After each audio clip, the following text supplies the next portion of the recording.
Navy जो है वो अमेरिकन नेवी को चेतावनी दे रही है कि यहां से चले जाओ वरना हम हमला कर देंगे। और दोनों ही नेवी की जो शिप्स है वो आमने सामने आई हैं। ईरानी मीडिया ने ये तस्वीरें जारी की हैं। तो सेंटर ऑफ पॉइंट इस पूरे युद्ध का अब स्ट्रेट ऑफ हॉर्मुज बन गया है। ये देखिए किस तरीके से ये जो आप देख रहे हैं शिप, ये अमेरिकन नेवी की शिप है जिसमें धमकी दी जा रही है ईरानी नेवी की ओर से। Navy warship 121. This is Sepah Navy station. You must alter course and go back to the Indian Ocean immediately.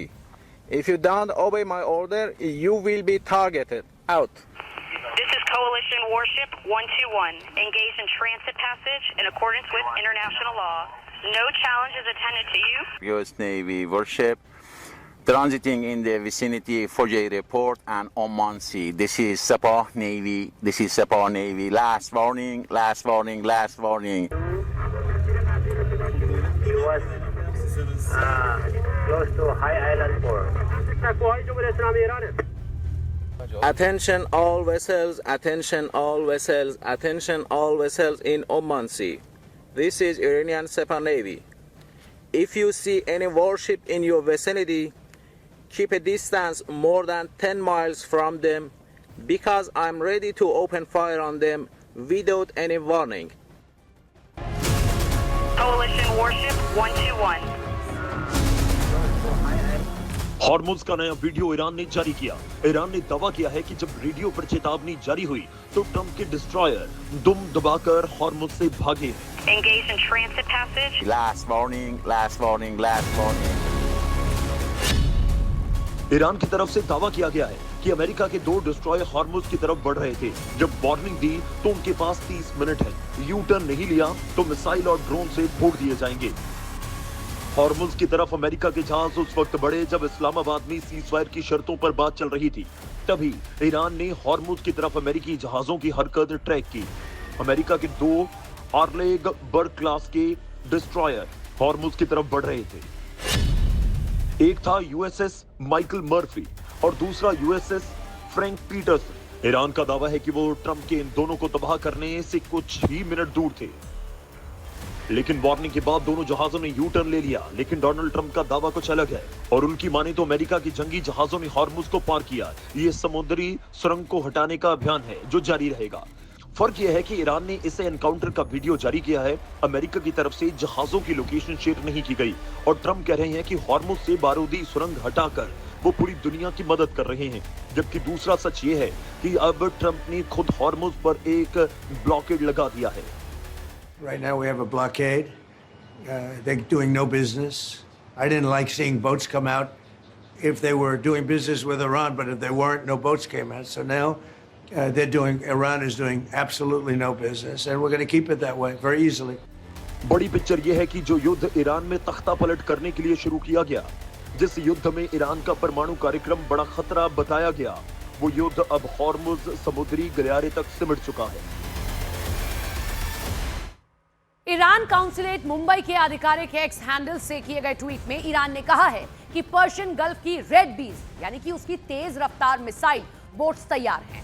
बयान में तंज कसते हुए कहा गया कि डोनाल्ड ट्रंप बार बार दावा करते रहे हैं कि ईरान की नौसेना खत्म हो चुकी है, लेकिन अब उन्हें समझ आएगा कि कैसे छोटी छोटी तेज नौकाओं का झुंड किसी बड़े जहाज को कुछ ही पलों में घेर कर बेबस कर सकता है। अंत में संदेश दिया गया कि ये तो सिर्फ ट्रेलर है, असली पिक्चर अभी बाकी है। यूरेनियम संवर्धन पर ईरान का बड़ा बयान सामने आया। ईरान ने कहा है कि यूरेनियम संवर्धन 5 साल रोकने के लिए वो तैयार है। इस्लामाबाद मीटिंग में ईरान ने ऑफर दिया था। मीटिंग में यूएस ने ईरान का ये ऑफर ठुकरा दिया। अमेरिका ने 20 साल तक प्रतिबंध की मांग की है और ईरान और अमेरिका अधिकारियों के हवाले से ये खबर हम आपको बता रहे हैं। तो यूरेनियम संवर्धन के लिए मना किया गया अमेरिका की ओर से, तो ईरान ने कहा कि हम अगले 5 साल तक कोई संवर्धन नहीं करेंगे, लेकिन अमेरिका कह रहा है कि 20 सालों तक के प्रतिबंध रहे। ईरान को लेकर ट्रंप का एक बड़ा दावा सामने आया। ट्रंप ने कहा कि ईरान ने फिर से हमसे संपर्क किया है और ईरान समझौते के लिए बेताब है। ईरान के पास परमाणु हथियार नहीं होगा, ईरानी खुद छोड़ देंगे या हम छीन लेंगे। तो ट्रंप ने ये बड़ा दावा कर दिया कि इस्लामाबाद की जो बातचीत है जो बेनतीजा रही, उसके बाद ईरान ने एक बार फिर से अमेरिका से संपर्क किया है कि बातचीत की जाए, साथ ही साथ वो एक बार फिर से धमकी देते हुए ईरान को नजर आए हैं और कहा है कि परमाणु हथियार ईरान के पास नहीं होगा, या तो ईरान खुद छोड़ देगा या हम उससे छीन लेंगे। We've been called by the other side. They'd like to make a deal very badly, very badly. Iran will not have a nuclear weapon. And we agreed to a lot of things, but they didn't agree to that. And I think they will agree to it. I'm almost sure of it. In fact, I am sure of it. If they don't agree, there's no deal. There'll never be a deal. Iran will not have a nuclear weapon, and we're going to get the dust back. We'll get it back either. We'll get it back from them or we'll take it.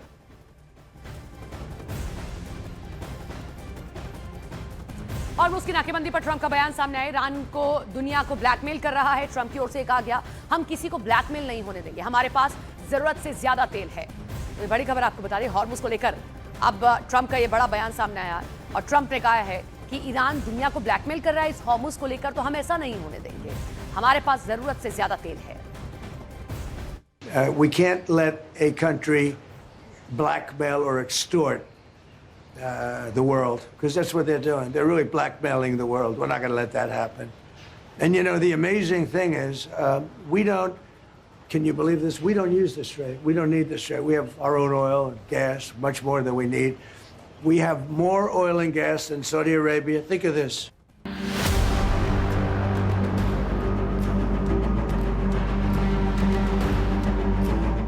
Diplomacy fail, शुरू हो गया Trump का खेल। Trump का order, Hormuz lock, युद्ध unlock. Iran से no talk, Trump ने किया एटम लॉक। हॉर्मुज में टोलबाजी विश्व युद्ध कराएंगी। इस्लामाबाद में टॉक फेल होते ही ट्रंप पूरी तरह से एक्शन में आ गए हैं। वॉशिंगटन में ट्रंप का वॉर रूम फिर एक्टिव हो गया है। ट्रंप ने अपने सलाहकारों से बैठकें शुरू कर दी है। इसके बाद ट्रंप ने जो ऐलान किया, उससे पूरी दुनिया में हड़कंप मच गया है। We can't let a country blackmail or extort the world, because that's what they're doing. They're really blackmailing the world. We're not going to let that happen. Trump के इस ऐलान के तुरंत बाद मिडिल ईस्ट में मौजूद अमेरिका की नौसेना एक बार फिर एक्शन में आ गई है। इस वक्त मिडिल ईस्ट में अमेरिका ने 4 विमान वाहक युद्धपोत तैयार कर रखे हैं। यूएसएस अब्राहम लिंकन जो अरब सागर में तैनात है, यूएसएस गेराल्ड आर फोर्ट जो अभी रेड सी के पास एक्टिव है, यूएसएस जॉर्ज डब्ल्यू बुश जो ओमान की खाड़ी में मौजूद है। इसके साथ साथ अमेरिका ने USS Boxer, USS Tripoli, USS San Diego, USS New Orleans जैसे डिस्ट्रॉयर को भी मिडिल में तैनात कर रखा है। ये सभी विमान वाहक पोत स्ट्राइक ग्रुप्स के साथ ईरान को घेरने के लिए पूरी तरह से तैयार है। अमेरिका ने यूएसएस रोनाल्ड रीगन या यूएसएस जॉर्ज वॉशिंगटन को भी तैयार रहने को कहा है। मतलब साफ है, अमेरिका ने युद्ध की तैयारी एक बार फिर शुरू कर दी है। प्रेसिडेंट डोनाल्ड ट्रंप ने आज बोल दिया कि ब्लॉकेट करेंगे, पूरा ब्लॉकेट करेंगे, और उसके साइंस नजर आ रहे थे कि इनके डिस्ट्रॉयर्स वगैरह नॉर्थ अरेबियन सी में आ चुके हैं। अब ये जो नॉर्थ अरेबियन सी में डिस्ट्रॉयर्स आएंगे और इसके बाद जब ये ब्लॉकेट की बात कर रहे हैं, इसका मतलब नो ट्रैफिक। अमेरिका अब समंदर में नाकाबंदी के लिए अपने जंगी जहाजों और कई युद्धपोत का इस्तेमाल शुरू कर चुका है। अमेरिका ईरान के तेल से होने वाली कमाई को रोक देगा। ईरान का तेल व्यापार पूरी तरह से ठप करने का प्लान है। ईरान की अर्थव्यवस्था तेल की सप्लाई पर ही निर्भर करती है। अगले कुछ दिनों में ईरान अगर अमेरिका से समझौता नहीं करता है तो ट्रंप तेहरान पर फिर से हमला कर सकते हैं, लेकिन उससे पहले दूसरे तरीकों को भी आजमाया जा रहा है।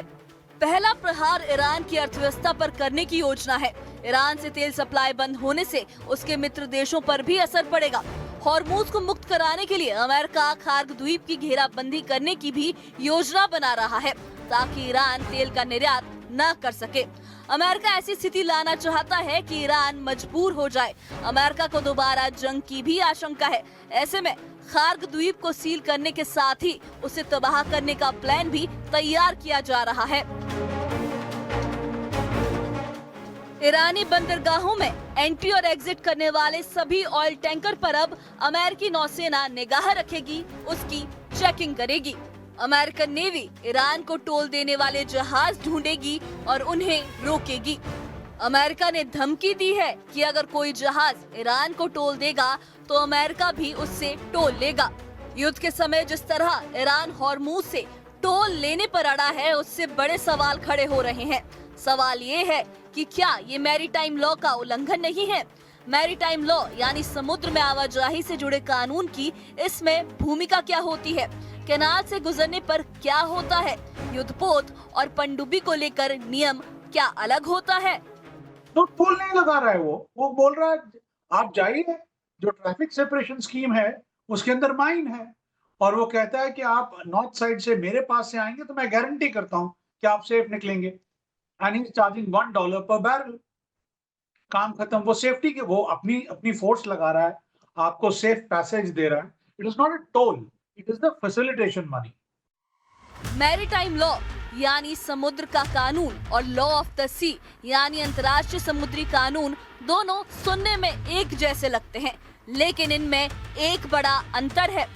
समुद्री कानून निजी व्यापार और जहाजों से जुड़ा है, जबकि लॉ ऑफ द सी देशों के बीच के रिश्तों और सीमाओं को तय करता है। समुद्र में जहाजों के गुजरने के दो सबसे महत्वपूर्ण नियम हैं। पहला, इनोसेंट पैसेज, जिसका मतलब है कि विदेशी जहाज किसी भी देश के 12 मील वाले दायरे से गुजर सकते हैं, बशर्ते वो वहाँ कोई सैन्य गतिविधि या जासूसी ना करें। इसके बाद नंबर आता है ट्रांजिट पैसेज का। ये नियम स्ट्रेट ऑफ हॉर्मूज जैसे संकरे रास्तों के लिए है। यहाँ जहाजों को बिना रुके तेजी से निकलने की आजादी होती है और तटीय देश उन्हें रोक नहीं सकते हैं। साफ है, ईरान हॉर्मूज से अवैध तरीके से टोल वसूलना चाहता है, जिससे पूरी दुनिया ईरान से नाराज है। लेकिन अमेरिका जिस तरीके से ईरान का ब्लॉकेज करने जा रहा है, उसे भी कोई सही नहीं ठहराया जा सकता। और यही दोनों एक्शन मिडिल ईस्ट में अब एक नई चिंगारी से युद्ध शुरू करवा सकती है।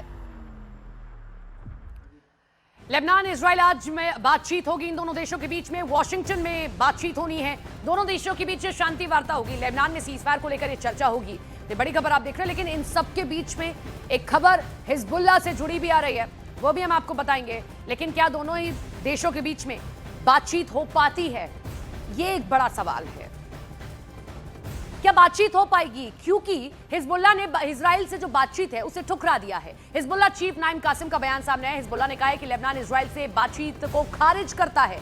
इजराइल से बातचीत का कोई फायदा नहीं है, हम किसी भी हाल में सरेंडर नहीं करेंगे, हम आखिरी सांस तक लड़ते रहेंगे। Two ways. Either we confront the aggression and this war, or we surrender, because this is what they are asking. They are asking for surrender. We will not surrender. But we will not surrender. Even if we stay to the very last breath, we will fight till the very last breath. They say that they are killing us, we will kill them too. Hormuz पर Iran और US के बीच ठन गई है, तो Lebanon में Hezbollah ने Israel पर पलटवार कर दिया है। 24 घंटे के भीतर 60 रॉकेट से 43 ठिकानों पर हमला किया गया है।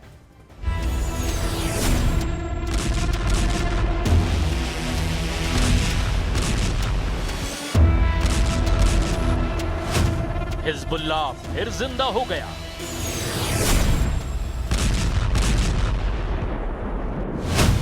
पलटवार या ईरान का नया जाल?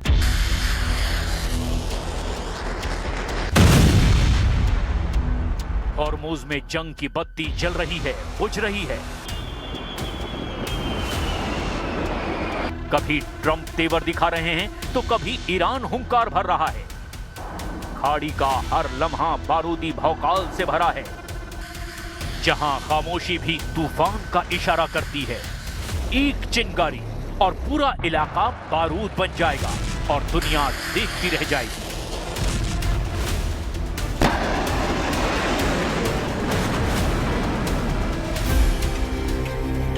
लेकिन लेबनान के मोर्चे पर जंग की बत्ती 2.5 साल से कभी बुझी ही नहीं। ना हिजबुल्लाह ने हार मानी, ना इजराइल की जंग ठंडी पड़ी। और इस जंग को खूंखार बनाने के लिए अब तो बेन्यामिन नेतन्याहू खुद जंग के मैदान में उतर आए हैं। लेबनान में जंग की आग अब और धधक रही है, और इस बार सिर्फ इजराइल ही नहीं बल्कि हिजबुल्लाह भी पूरी ताकत के साथ मैदान में है। 24 घंटे 60 रॉकेट और दावा है इजराइल के 43 ठिकानों पर हमला। ये सिर्फ जवाब नहीं, ये एक संदेश है, हिजबुल्लाह अभी जिंदा है। लेकिन बड़ा सवाल, क्या ये पलटवार है या जंग का नया चरण? क्या हिजबुल्लाह का हमला बदला है या इजराइल के जाल में फंसना? क्या इजराइल जानबूझकर उकसा रहा है ताकि बड़ा ऑपरेशन शुरू किया जा सके? क्या ये जंग को सही ठहराने की रणनीति है? पहले हमला झेलो, फिर बड़ा हमला करो। लेबनान इजराइल बॉर्डर पर फिर से आग भड़क उठी है। हिजबुल्लाह ने इजराइल को जवाब देते हुए 43 सैन्य ठिकानों पर हमले किए। रॉकेट, मिसाइल और ड्रोन का इस्तेमाल किया गया।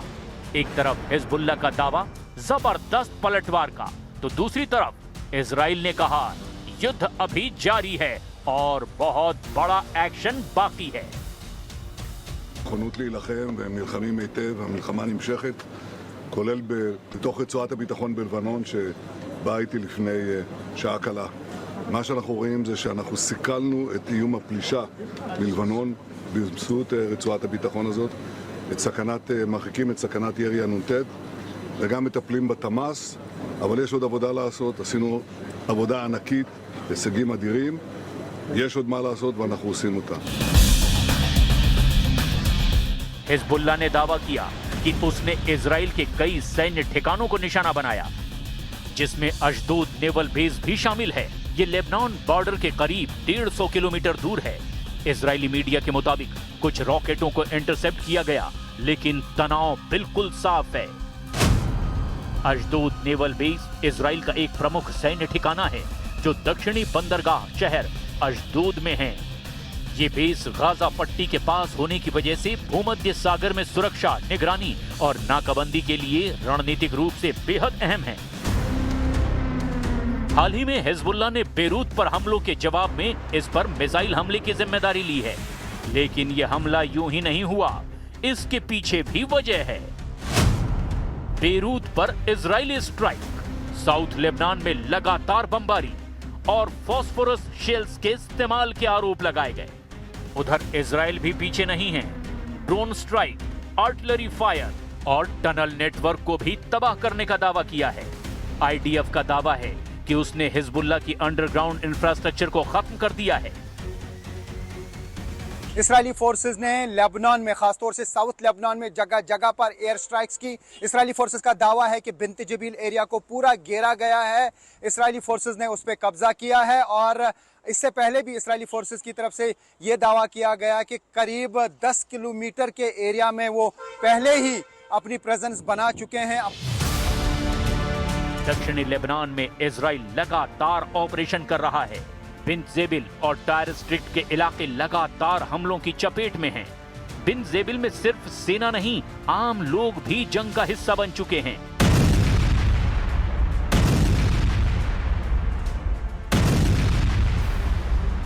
इजराइल के हमलों में घर खंडहर बन चुके हैं, सड़कें खाली है और हर तरफ डर का माहौल है। लेकिन इस बीच हिजबुल्लाह का यह दावा है कि उसने 43 ऑपरेशन और लगातार जवाबी हमले से इजराइल की रातों की नींद उड़ाकर रख दी है। האויבים שלנו, איראן וציר הרשע, הם באו להשמיד אותנו, וכעת הם נלחמים פשוט על ההישרדות שלהם. אנחנו רואים את זה בכל זירה וזירה, זה הישג אדיר של מדינת ישראל, לצבא ההגנה לישראל, חיילי הסדיר וחיילי המילואים הנהדרים שלנו.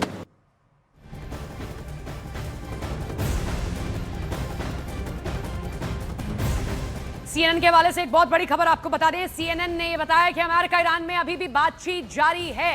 यूएस ईरान में एक और मीटिंग को लेकर चर्चा हुई है और यह जानकारी सीएनएन को एक वरिष्ठ यूएस अधिकारी की ओर से दी गई है। तो सीएनएन की रिपोर्ट में एक बहुत बड़ा दावा किया गया है 2 हफ्तों का सीजफायर, लेकिन इन सब के बीच में जो बातचीत है वो इस्लामाबाद में जरूर बेनतीजा रही, लेकिन अभी भी बातचीत दोनों देशों के बीच में जारी है। समुद्री और जमीनी हमले ईरान पर एक साथ शुरू। ईरान इस वक्त अमेरिका और इजराइल को हर हाल में घुटनों पर लाना चाहता है।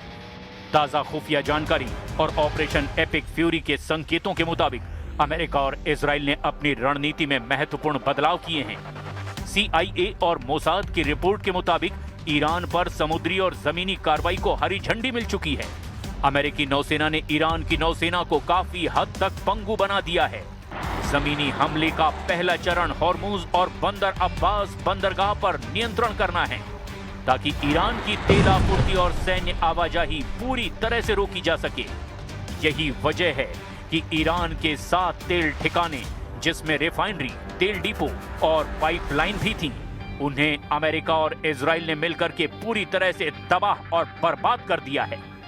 अब ईरान पर हमले का जो प्लान बना है वो पहले से ज्यादा खतरनाक है, जबकि ईरान ने भी उस हिसाब से पलटवार का पूरा प्लान बना लिया है। आप 2 तस्वीरों में अमेरिका और ईरान की वार पलटवार के टारगेट्स को जान लीजिए। अमेरिकी डिस्ट्रॉयर हॉर्मुज के ट्रैफिक सेपरेशन स्कीम यानी कि TSS जोन में प्रवेश करने की तैयारी में है। इस ऑपरेशन का नेतृत्व US 5th फ्लीट कर रहा है। इसमें कई युद्धपोत शामिल हैं।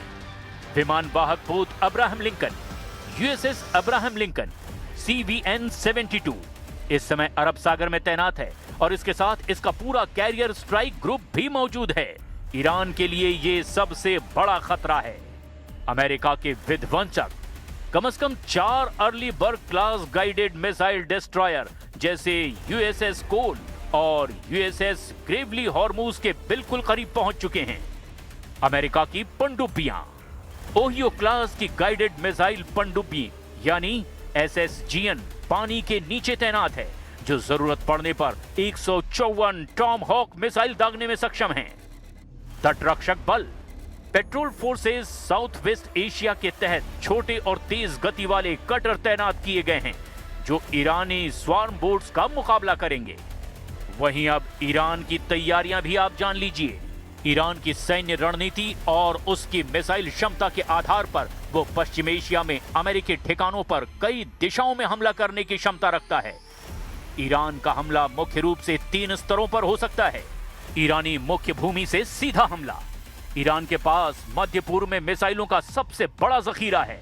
वो अपनी जमीन से सीधे इन ठिकानों को निशाना बना सकता है। पश्चिम ईरान, कामरान शाह और हमादान, यहां से ईरान की फतह 110 और जुल्फिकार मिसाइलें इराक में स्थित अमेरिकी ठिकानों जैसे अल असद एयरबेस और सीरिया में अमेरिकी चौकियों को आसानी से निशाना बना सकती हैं। दक्षिणी ईरान, बंदर अब्बास बुशर, यहां से ईरान की खलीज फारस यानी एंटी शिप मिसाइल फारस की खाड़ी में तैनात अमेरिकी नौसेना के जहाजों, बहरीन में 5वें बेड़े के मुख्यालय और कतर के अल उदेद एयरबेस पर हमला कर सकती है। अमेरिका इस वक्त ईरान के समुद्री इलाके में लगभग 1500 से 2000 किलोमीटर के समुद्री दायरे में नाकेबंदी कर रहा है। अमेरिका का मुख्य फोकस 33 किलोमीटर चौड़े हॉर्मुज पर है, जहां से दुनिया का 20% तेल गुजरता है। इसके अलावा ओमान की खाड़ी की रणनीतिक रास्तों को भी कवर किया गया है। अब खुफिया इनपुट से संकेत मिल रहे हैं कि ईरान ने पिछले 24 घंटे में अपने भूमिगत मिसाइल शहरों को सक्रिय कर दिया है, जिसमें उपग्रह के लिए भी उनके सटीक लॉन्चिंग पॉइंट का पता लगाना कठिन हो गया है। अगर अमेरिका ने घेराबंदी और ज्यादा सख्त की तो ईरान सीधा हमला कर देगा। चीन ने भी अमेरिकी कार्रवाई को अवैध एक तरफा प्रतिबंध कहा है। बीजिंग ने स्पष्ट किया कि यदि उसके तेल टैंकरों को जबरन रोका गया या फिर जब्त किया गया तो फिर वो अपनी नौसेना को सुरक्षा के लिए भेजने पर विचार कर सकते हैं। इससे स्थिति के वर्ल्ड वॉर जैसे हालात में बदलने का एक बहुत बड़ा खतरा पैदा हो चुका है।